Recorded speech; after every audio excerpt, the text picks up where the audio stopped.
Hello guys! So ayan nga, gamit ko sa aking lips ang shade na Rosmar. Ito ang ating new product, ang tintado, kung saan tintadong malala.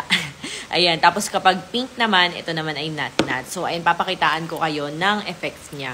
Pwede siya sa lips, pwede rin siya sa cheeks, ayan. So, tingnan nyo kung gaano siya kaganda at ka-blendable. Oh, diba? Blendable talaga siya.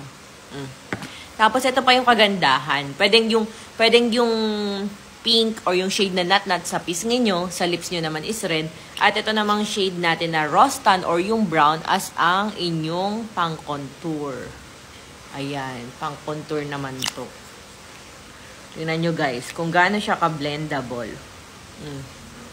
Ito naman, gaganyan-ganyan mo dito. Ayan, di ba? Oh, pak aura. And pwede mo rin tong ilagay sa iyong eyes. Lahat naman pwede.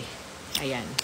So, tingnan nyo guys. Oh, blendable talaga siya. And all-purpose talaga siya for eyes, cheeks, and lips. Oh. Ano ka dyan? Sino ka dyan? Oh, diba? All-purpose na siya. So, alam nyo na, kailangan itong tatlong shade meron kayo. Ito yung high-end cosmetics natin. Hindi lang siya basta-basta tints dahil velvet po siya. Ayan, tingnan nyo yung ganda ng lips ko. Oh, na-contour siya, diba? Oh. At nilagay ko rin dito at sa aking ilong.